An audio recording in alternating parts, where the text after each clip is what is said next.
Hi, everyone. My name is Dr. Sophie Nathenson, and I'm happy to be here with you today, providing this webinar on Integrated Sociology Programs. I am an associate professor of medical sociology at the Oregon Institute of Technology, and I am founder and CEO of Widespread Wellness Consulting, which is a company that provides education outside academia and also provides coaching one-on-one and mentorship individually and with groups who want to embark on projects that enact social change, whether that be developing an academic program, starting a local research center, or any project or initiative that involves improving the well-being of a group of people. So let's get right into it. Today, I want to talk to you about identifying some of the challenges specifically in sociology and also other social sciences in terms of our graduates and how they navigate the job market. I want to introduce the concept of coupling sociology with other fields, combining them into a new degree program. And I'm going to share an example program and provide a framework on how to build what I call an integrated sociology program. My colleague, Dr. Kyle Chapman, and I have written about this, and we really believe that in today's society and just with what's happening within academia, that this is just one creative idea, potential solution. It's not a one size fits all, and it's not for every sociology or social science department, but it's just a way to empower our graduates and also empower our faculty to be able to integrate the social sciences with other fields and do good in our local communities and on a national and a global level.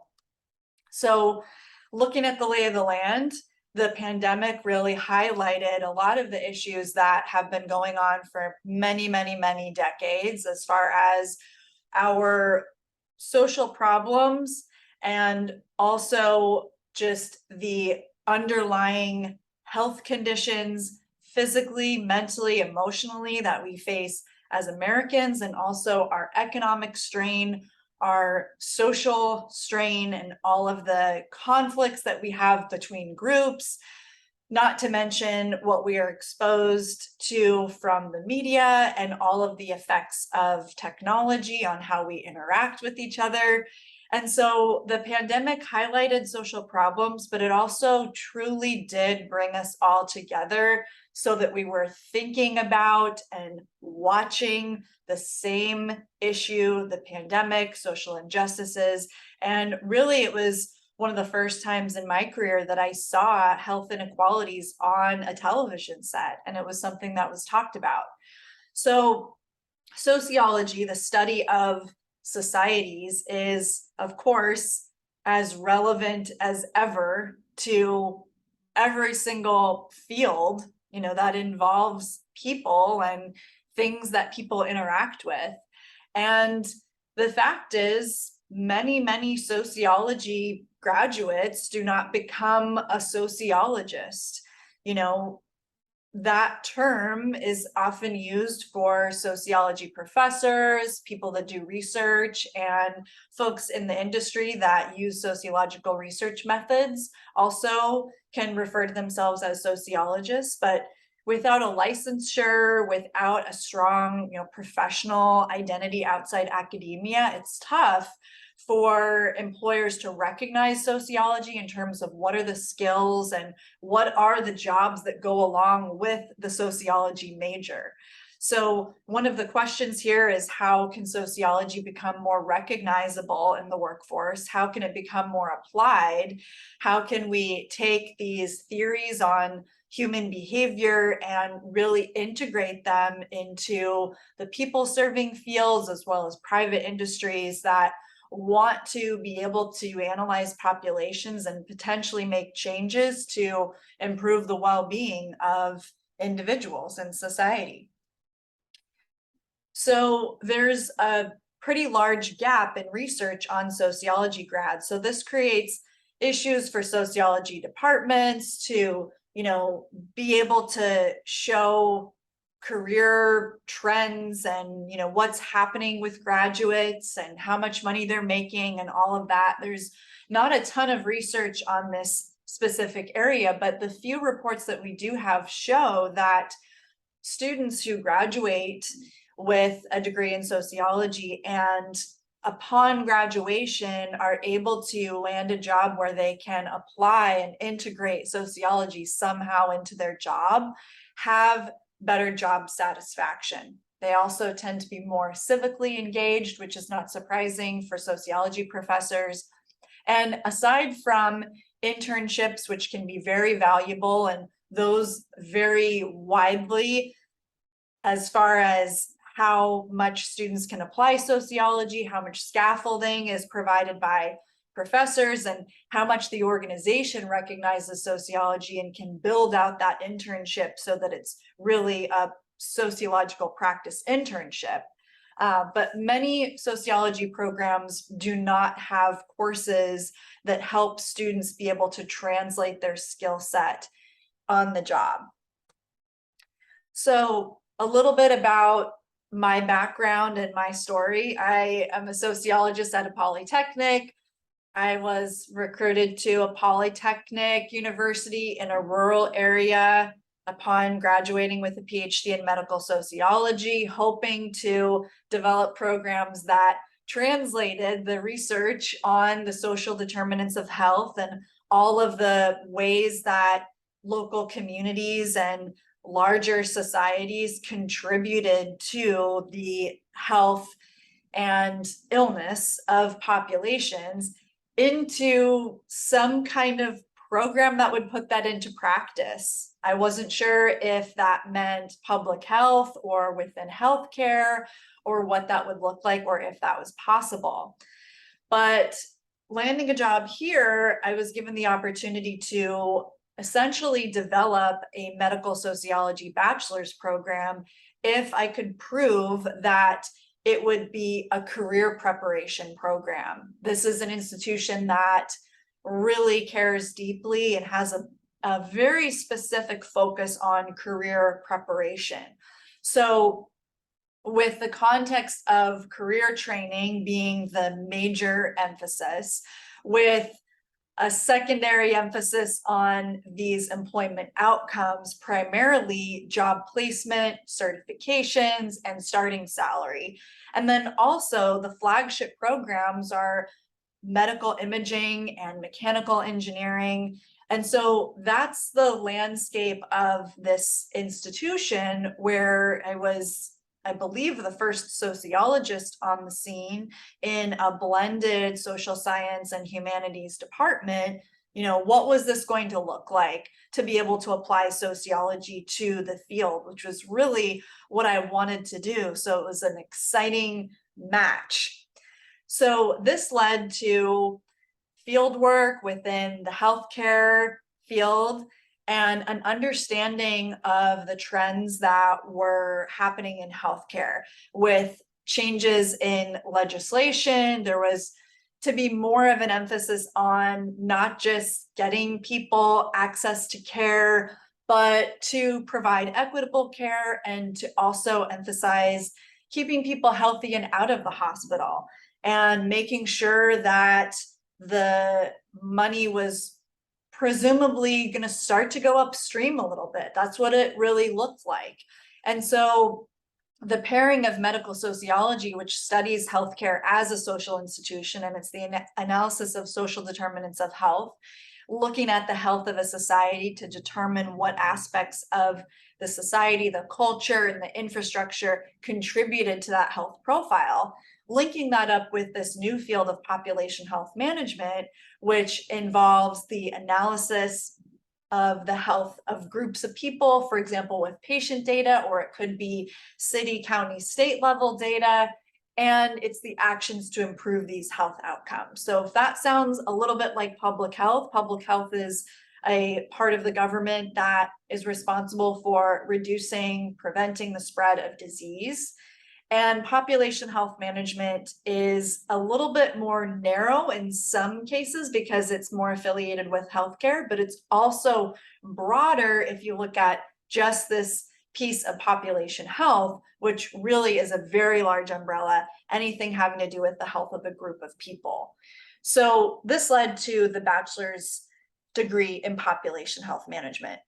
Now, this degree is the exemplar of this concept of integrated sociology program. So I'm going to break down the 5 pillars of integrated sociology programs in hopes that it might spark ideas on how you might take a sociology program. And again, it could be a social science program, it could be a medical anthropology program, it could be a psychology program, and how to take that program, build off of other courses and other programs on campus, and think about the context of the job market locally and also nationally and globally. But locally is a great place to start for a lot of universities and create this integrated sociology program. So this is going to break down the pillars. This could also be considered kind of like a workshop if you take this and apply it to your institution. And I also do workshops specific to, various example programs. So pillar 1, sociology is seen as a job market skill set. So this is partially conceptual, but it also has to do with communicating within the department, also across campus, and with employers, that sociology is not just a set of theories on human behavior, but it's actually a skill set that is very well suited to many, many industries. And so this is a big part of it. We're taking what we know as a great program, a great set of skills, and demonstrating and kind of building a bridge to how it can be applied and providing more scaffolding for students. So this is something to really begin having conversations about, what do we think of when we think of sociology as a skill set? And when we talk to employers about sociology, what's the response?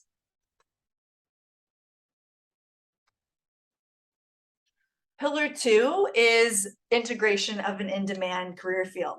Now, in-demand can kind of sound like something that is a fad or something that's really trendy, but in-demand simply means that there's some kind of legwork and research done on what are the job market trends, where are the jobs, what are potential careers for our graduates, what do they look like, where are they, to be able to do a little bit of research. And this can be done, we did this with students really taking the lead at our research center, investigating the jobs in population health management and actually looking at all of the duties and the skill sets that employers wanted according to job ads. And we mapped our curriculum kind of alongside these skills.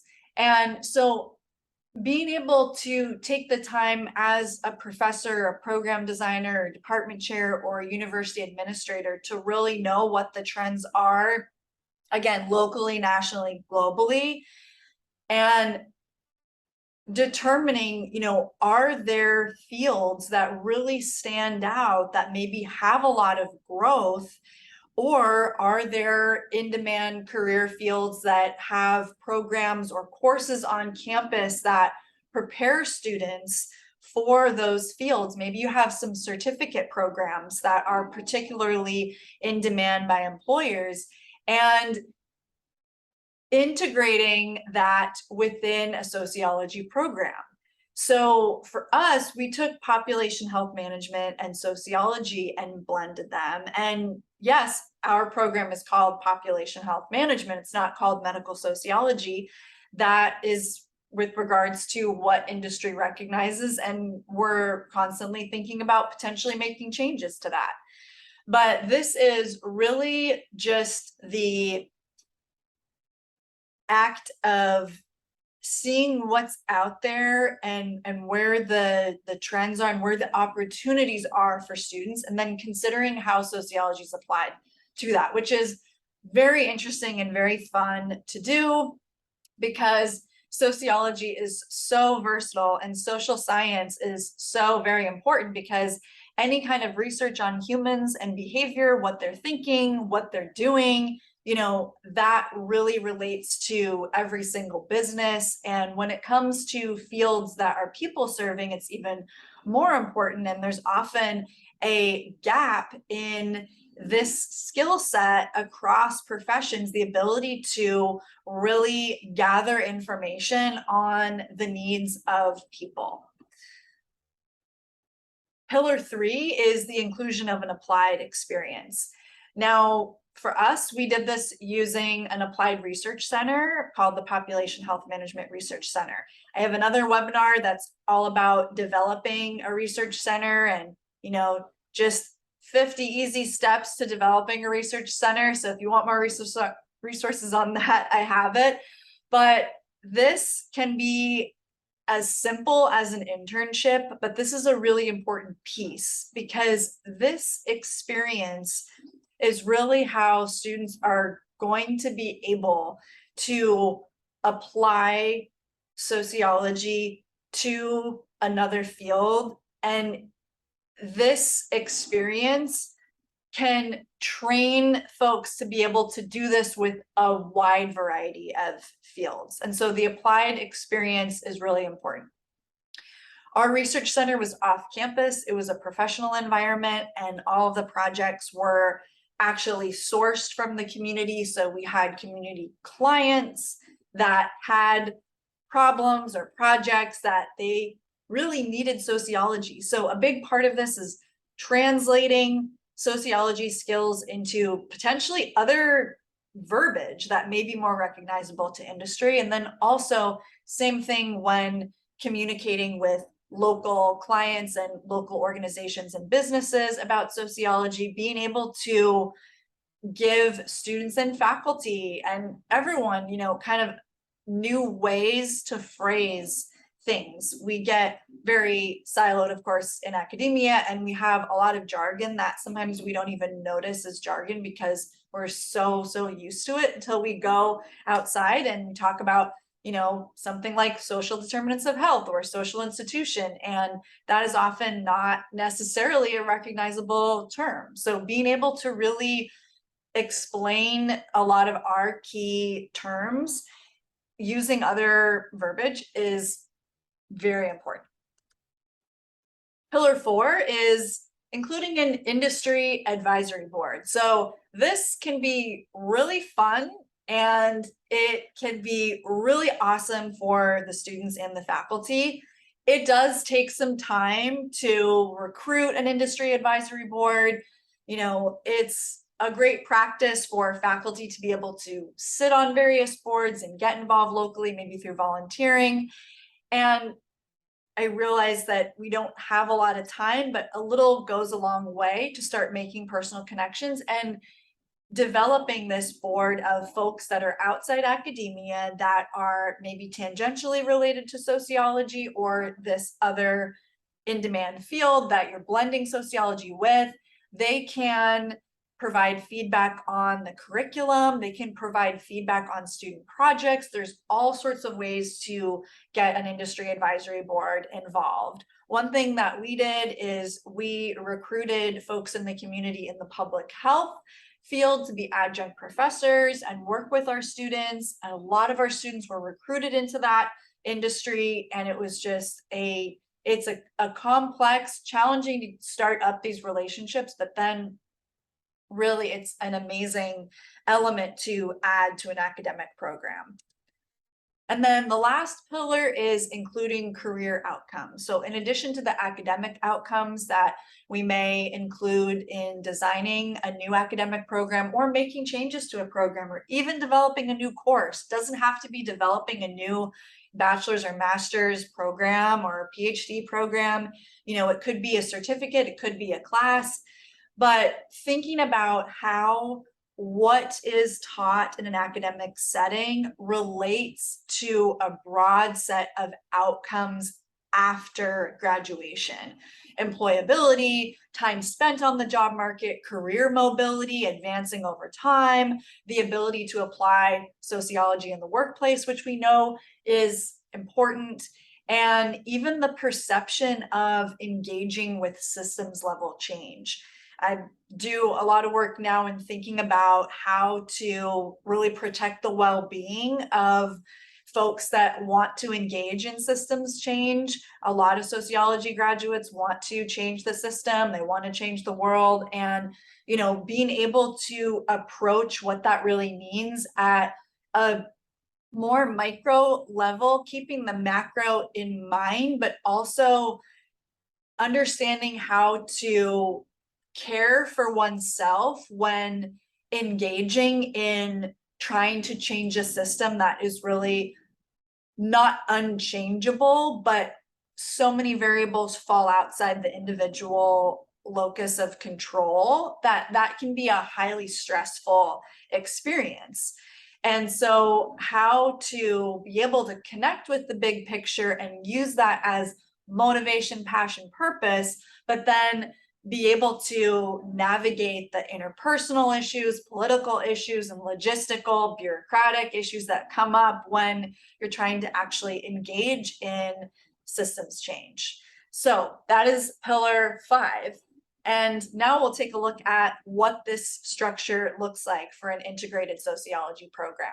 So these are the types of courses. So if you imagine this, workshop style, you've got this pyramid, what types of courses that are already available on campus, would you put in each of these layers? So foundational, these are the conventional sociology courses, intro, theory, research methods. Then you get to the integrated courses. Now, these are field-related courses, but they have a sociological perspective. So is there, for example, a criminal justice course or a public health course that has a sociological perspective? How many courses are taught by sociology PhDs, but that aren't necessarily sociology courses that may be part of other programs? So those are those integrated courses. And then comes the technical courses. These are the field specific courses that are really more related to a niche field. And this can be a combination of courses that apply to many fields. And then finally, some kind of capstone experience, whether it's working at a research center or an internship, but it has to be set up so that sociological methods are used to then address problems within a given field. So this is what our curriculum looks like, just as a sample. We've got our foundational courses there on the left, and then our integrated sociology courses, things like current health issues, global population health, health inequality, and cultural competency. These all integrate sociology, but they're not sociology courses. And then our technical or practice level courses, population health management, total quality in healthcare, that kind of thing. We've got a lot more in that technical area. We have classes from different minors, like in business or geographic information systems or health informatics. And then we have the capstone level course, which for us was the research center course, which was having students work at the research center. So as far as outcomes for our example program that has been running for about 7 years now, I'll have to do the math on that. Our outcomes include a lot of stories. we do know that we have 100% job placement. We know that our students have meaningful careers. We know many of our students ended up staying or returning to a rural setting when it's more common to leave.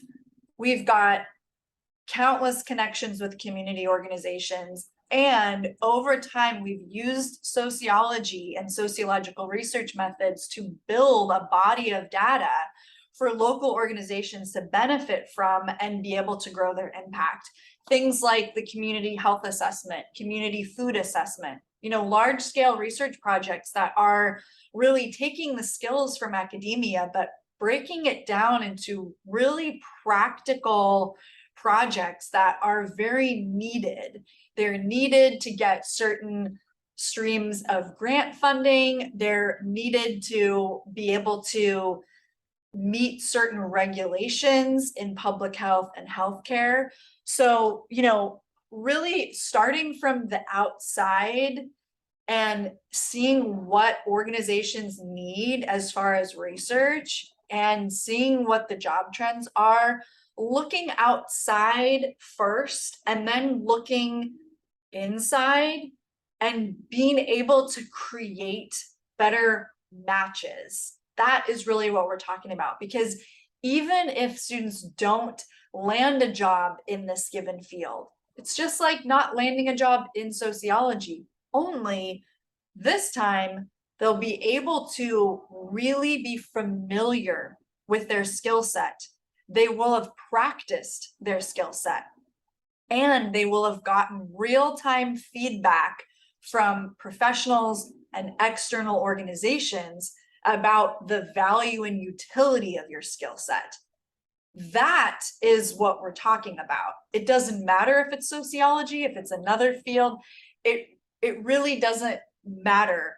What matters is that there's someone that can reach outside the walls of the university and then go back in and align that in a way where students can get this experience. And by the way, faculty get it too. Being trained in sociology, then being able to actually use even just the sociological imagination, even aside from the skills that I may have as a researcher, using the sociological imagination to talk about and address and create ideas to gather information about local issues is very useful. And being able as a faculty to have that positive feedback that this is really useful, and then to engage with students on research projects that the utility is even more apparent, that's great for my professional self-esteem as well. So no matter how you slice it, this is just one way to think about academic programs in a way that really can address career outcomes. It can address revenue stream issues. When your program is aligned with industry, you can get funding from industry in some cases. And this doesn't always come in the form of an endowment from a company. This can be in the form of collaborating on grants and things like that. Things that naturally do happen at universities. I mean, it's typical, but this is really a way that even struggling programs can potentially attach to another field and create something that is giving the student, the faculty, the administrators just a different type of experience. There are a lot of references that may be helpful if you are writing a grant or you are trying to pitch this concept. And I want to thank you for your time. Feel free to reach out to me with any questions. As I said, I am a professor of medical sociology, and I also provide trainings like these with groups and work with individuals with this topic and many related topics, including anything you can think of that affects the well-being of a group of people. And it starts with individual actions, but We really want to connect to that bigger picture and figure out where we can plug in so that it's an appropriate sized outlet so that we don't burn ourselves out. So with that, I will end and thank you so much for your time.